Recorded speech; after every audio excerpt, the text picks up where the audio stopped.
NCB times ಮೀಡಿಯಾಗೆ ಸ್ವಾಗತ. ನಾನು ದರ್ಶನ್ ಹುಣಸೂರು. ಲಕ್ಕುಂಡಿಯ 44 ತಾಣಗಳು ಸಂರಕ್ಷಿತ ಸ್ಮಾರಕ ಪಟ್ಟಿಗೆ ಸಚಿವರಾದ ಎಚ್.ಕೆ. ಪಾಟೀಲ್ ಹೇಳಿಕೆ. ಹೌದು, ಐತಿಹಾಸಿಕ ಲಕ್ಕುಂಡಿ ಗ್ರಾಮದ 44 ತಾಣಗಳನ್ನ ಸಂರಕ್ಷಿತ ಸ್ಮಾರಕಗಳ ಪಟ್ಟಿಗೆ ಸೇರ್ಪಡೆ ಮಾಡಲಾಗ್ತಾ ಇದ್ದು, ಈ ತಾಣಗಳು ಸರ್ಕಾರದ ನೇರ ಉಸ್ತುವಾರಿಗೆ ಒಳಪಡಲಿದೆ. ಇವುಗಳ ಅಭಿವೃದ್ಧಿ ಹಾಗೂ ರಕ್ಷಣೆಗೆ ಹೆಚ್ಚಿನ ಅನುದಾನ ಲಭ್ಯವಾಗಲಿದೆ ಅಂತ ಹೇಳಿ ಪ್ರವಾಸೋದ್ಯಮ ಸಚಿವರಾದಂತ ಎಚ್.ಕೆ. ಪಾಟೀಲ್ ಅವರು ಹೇಳಿದ್ದಾರೆ. ಲಕ್ಕುಂಡಿ ಅಭಿವೃದ್ಧಿ ಪ್ರಾಧಿಕಾರ ಉತ್ಖನನ ಪ್ರಗತಿಯ ಬಗ್ಗೆ ಎಚ್.ಕೆ. ಪಾಟೀಲ್ ಅವರು ಸಭೆ ನಡೆಸಿದ ಬಳಿಕ ಸುದ್ದಿಗಾರರೊಂದಿಗೆ ಮಾತನಾಡಿದರು. ಈ ಒಂದು ಸಭೆಯಲ್ಲಿ ಪ್ರಜ್ವಲ್ ರೀತಿಗೆ ಸಿಕ್ಕಂತಹ ನಿಧಿಯ ಬಗ್ಗೆಯೂ ಕೂಡ ವಿಶೇಷವಾಗಿ ಚರ್ಚೆ ನಡೆಸಲಾಯಿತು.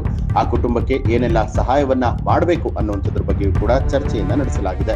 ಲಕ್ಕುಂಡಿಯಲ್ಲಿನ ಬಯಲು ವಸ್ತು ಸಂಗ್ರಹಾಲಯ ಅಭಿವೃದ್ಧಿಗೆ 165 ಲಕ್ಷ ಬಿಡುಗಡೆಯನ್ನ ಮಾಡಲಾಗಿದೆ. 3 ಎಕರೆ ಭೂಮಿಯನ್ನ ಪಡೆದುಕೊಳ್ಳುವುದಕ್ಕೆ ನಿರ್ಧಾರವನ್ನ ಮಾಡಲಾಗಿದೆ ಎಂಬುದಾಗಿ ಎಚ್.ಕೆ. ಪಾಟೀಲ್ ಅವರು ಹೇಳಿದ್ದಾರೆ. ರಾಜ್ಯ ಸಂರಕ್ಷಿತ ಸ್ಮಾರಕಗಳು ಅಂತ ಹೇಳಿ ಘೋಷಣೆಯನ್ನ ಮಾಡಲಾಗಿದೆ. ಅದರ ಜೊತೆಗೆ ಇನ್ನೂ 28 ದೇವಸ್ಥಾನಗಳು, ಬಾವಿಗಳನ್ನ ಸಂರಕ್ಷಿತ ಸ್ಮಾರಕಗಳಾಗಿ ಘೋಷಣೆ ಮಾಡ್ತೇವೆ. ಇದರಿಂದಾಗಿ ಒಟ್ಟು 44 ತಾಣಗಳು ಸರ್ಕಾರದ ನೇರ ಉಸ್ತುವಾರಿಗೆ ಒಳಪಡಲಿದ್ದು, ಇವುಗಳ ಅಭಿವೃದ್ಧಿ ಮತ್ತು ರಕ್ಷಣೆಗೆ ಹೆಚ್ಚಿನ ಅನುದಾನ ಲಭ್ಯವಾಗಲಿದೆ ಅಂತ ಹೇಳಿದರು. ಇನ್ನು ಫೆಬ್ರವರಿ ಅಂತ್ಯದಲ್ಲಿ ಈ ಒಂದು ಪ್ರಕ್ರಿಯೆ ಪೂರ್ಣ ಆಗುತ್ತೆ. ತಿಂಗಳ ಒಳಗಾಗಿ ಪ್ರಸ್ತಾವನೆಯನ್ನ ಕಳಿಸೋದಕ್ಕೆ ಸೂಚನೆಯನ್ನ ಕೊಡಲಾಗಿದೆ. 6 ದೇವಸ್ಥಾನಗಳ ಅಭಿವೃದ್ಧಿಗೆ 10 ಕೋಟಿ ರೂಪಾಯಿ ಬಿಡುಗಡೆ ಮಾಡಲಾಗಿದೆ.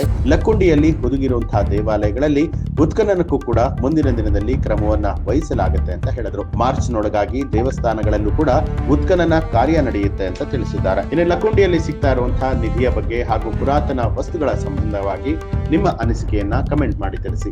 ಹಾಗೆ ನೀವಿನ್ನೂ ಕೂಡ ನಮ್ಮ ಚಾನೆಲ್ ಅನ್ನ ಸಬ್ಸ್ಕ್ರೈಬ್ ಮಾಡಿಲ್ಲ ಅನ್ನುವಂಥದ್ದಾದ್ರೆ ಈಗಲೇ ಸಬ್ಸ್ಕ್ರೈಬ್ ಮಾಡಿ, ಬೆಲ್ ಐಕಾನ್ ಒತ್ತಿ.